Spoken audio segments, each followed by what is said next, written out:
Assalamualaikum warahmatullahi wabarakatuh. Pada kesempatan kali ini kita belajar dengan cara jarak jauh lewat channel yang sudah disiapkan oleh madrasah. Itu anak-anakku kelas 7. Kita akan melanjutkan materi kita mata pelajaran sejarah kebudayaan Islam. Kita mulai dengan buka LKS-nya halaman 39 tentang perkembangan politik dan pemerintahan pada masa dinasti Umayyah. Perlu diketahui dulu, politik itu seni atau ilmu untuk mencapai suatu kekuasaan dengan cara konstitusional maupun non-konstitusional, atau usaha yang dicapai oleh warga negara untuk mewujudkan sebuah kebaikan. Pada dinasti Umayyah ini, sebelumnya pada masa pemerintahan Khalifah Ali bin Abi Thalib itu terjadi perpecahan yang menjadi 3 kelompok. Yang pertama yakni kelompok pendukung Muawiyah yang berada atau tersebar di daerah Syria dan lain sebagainya. Yang kedua yakni kelompok pendukung Ali bin Abi Thalib yang juga dikenal dengan kelompok Syiah. Yang ketiga adalah kelompok Khawarij. Kelompok Khawarij ini adalah kelompok yang tidak mendukung Sayyidina Ali maupun Muawiyah sebagai khalifah, karena terjadinya peristiwa tahkim yang dianggap oleh kaum Khawarij adalah mereka berdua sudah keluar dari jalur Islam. Pada masa pemerintahan dinasti Umayyah ini mengalami kemajuan perluasan wilayah, baik secara administrasi negara maupun lain sebagainya. Juga mengalami masa keemasan, juga masa yang suram. Pada masa pemerintahan Khalifah Bani Umayyah ini pemerintahannya ini membentuk lembaga-lembaga pemerintahan.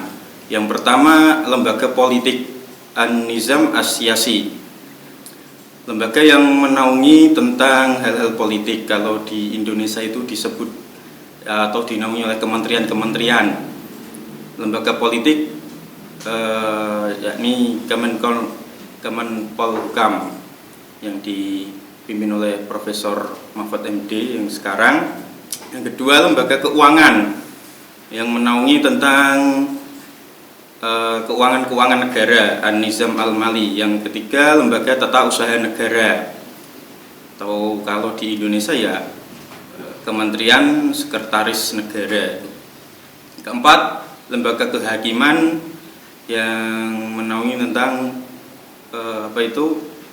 hukum-hukum, baik hukum pidana maupun hukum secara syariat, baik kepastian bagi masyarakat. Kelima, lembaga ketentaraan, An-Nizam Al-Harbi, lebih gampangnya ya TNI kalau di Indonesia. Adapun dalam menjaga keselamatan khalifah ini dibentuklah sebuah ajudan atau yang disebut dengan Al-Hijabah sebagai bagian dari protokoler yang melindungi khalifah. Karena belajar dari pengalaman khalifah-khalifah yang sebelumnya yang mati terbunuh, dari Sayyidina Umar sampai Sayyidina Hasan itu mati karena terbunuh. Maka khalifah atau di dalam pemerintahan dinasti Umayyah ini membentuk ajudan atau yang disebut dengan Al-Hijabah. Kalau di Indonesia ya Pas Pampres. Dari sisi aliran politik, para khalifah dinasti Umayyah ini menganut aliran politik ekspansionis atau melakukan penjajahan wilayah, menambah kekuasaan wilayah-wilayah kekuasaan. Adapun di dalam pemerintahan dinasti Umayyah ini ada khalifah-khalifah yang menonjol. Menonjol ini diantaranya mencapai puncak keemasan dalam pemerintahannya, yaitu Khalifah Umar bin Abdul Aziz. Di dalam pemerintahan Umar bin Abdul Aziz ini stabilitas politik terkendali, pemberontak itu mampu untuk diredam dan masyarakatnya itu sejahtera. Bahkan di dalam pemerintahan Umar bin Abdul Aziz itu juga banyak mengalami kemajuan-kemajuan yang sangat pesat, diantaranya adalah perkembangan dalam ilmu pengetahuan.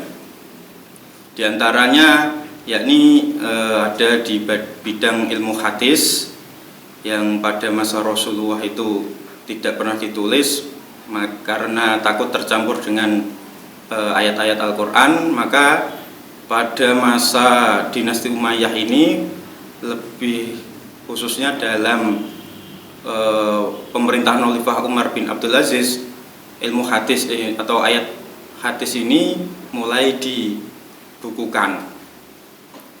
Yang kedua dalam bidang ilmu tafsir, yang ketiga juga ada bidang ilmu kimia, dan yang keempat dalam bidang ilmu bahasa dan sastra. Pada masa pemerintahan Khalifah Abdul Malik bin Marwan, para tabi'in ini mulai menulis hadis dan berkembang dengan gerakan rihlah ilmiah. Rihlah ilmiah ini adalah pengembaraan ilmiah yang dilakukan oleh para muhaddisin, para ahli hadis dari kota ke kota untuk mendapatkan suatu hadis dari sahabat-sahabat Nabi yang masih hidup. Dalam perkembangannya, ketika pemerintahan Khalifah Umar bin Abdul Aziz ini merencanakan pembukuan hadis. Tujuannya apa? Di antaranya beliau khawatir karena hilangnya hadis-hadis dengan meninggalnya para sahabat-sahabat atau ulama yang gugur atau syahid di medan perang. Yang kedua, yakni beliau khawatir tercampurnya hadis sahih dengan hadis-hadis palsu, karena setelah Rasulullah meninggal itu banyak terjadi hadis-hadis palsu yang beredar. Pada masa pemerintahan Khalifah Abdul Malik bin Marwan, beliau ini resmi menerapkan bahasa Arab sebagai bahasa administrasi negara. Setiap negara pasti punya bahasa tersendiri. Kemudian muncullah seorang tokoh bangsawan yang bernama Sibawayh, atau yang lebih dikenal dengan Imam Sibawayh, seorang ahli nahwu gramatika Arab yang sampai sekarang hasil karyanya sangat terkenal, yang berjudul Alkitab. Perbedaan kepemimpinan Muawiyah bin Abi Sufyan dengan Khulafaur Rasyidin atau khalifah-khalifah sebelumnya itu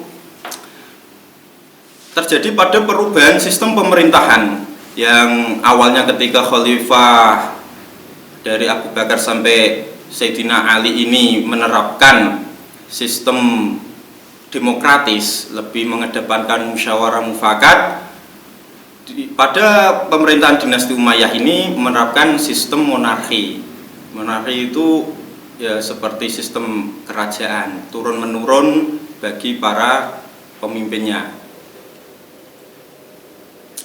Maka dapat dikatakan bahwa dinasti Umayyah ini telah menggoreskan sejarah baru, yakni tindakan Muawiyah yang telah menyiapkan putra mahkota sebagai pengganti Muawiyah ketika Muawiyah wafat. Dari serangkaian penjelasan di atas dapat disimpulkan bahwa berdirinya kekuasaan dinasti Umayyah ini adalah dari penyerahan kekuasaan dari Sayyidina Hasan bin Ali bin Abi Thalib kepada Muawiyah dalam peristiwa Amul Jamaah atau perdamaian umat Islam di Tumatul Jandal. Yang kedua, kekuasaan dinasti Umayyah ini dari 14 khalifah itu berlangsung selama 90 tahun, terdiri dari 14 khalifah. Dan pusat pemerintahan dinasti Umayyah ini berada di Damaskus, Suriah, yang negaranya sekarang konflik perang saudara. Dinasti Umayyah itu menggoreskan sejarah baru dengan ke sistem pemerintahan Islam dari demokratis menjadi sistem monarki yang awalnya itu bermula dari perjanjian Sayyidina Hasan dengan Muawiyah di Daumatul Jandal yang disebut Amul Jamaah. Di antara perjanjian itu Sayyidina Hasan berpesan bahwa Muawiyah harus menyerahkan kekuasaannya kembali kepada umat Islam setelah wafat. Tapi kenyataannya Muawiyah merubah sistem pemerintahan itu menjadi monarki, akhirnya turun-temurun menjadi sistem kekeluargaan, dan itu yang menyebabkan terjadinya konflik antara Husain dengan anaknya Muawiyah, Yazid bin Muawiyah, yang terjadi di padang Karbala yang disebut yaitu perang Sayyidina Husain dengan pasukan Yazid bin Muawiyah yang menewaskan Sayyidina Husain bin Ali. Begitu juga dalam pemerintahan dinasti Umayyah pun para khalifah-khalifahnya juga banyak terjadi konflik-konflik, baik konflik dari dalam maupun konflik dari luar. Jadi setiap pemerintahan itu tidak selalu mulus. Ada kalanya koalisi atau pendukung, juga ada kalanya pemerintahan oposisi. Sampai di sini keterangan yang bisa Bapak sampaikan.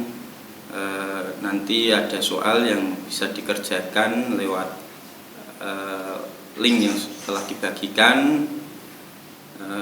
Anak-anak tetap belajar, saya doakan tetap sehat dari musibah pandemi COVID ini. Semoga nanti kita bisa kembali lagi ke madrasah dan bertemu. Sampai di sini saya akhiri. Wassalamualaikum warahmatullahi wabarakatuh.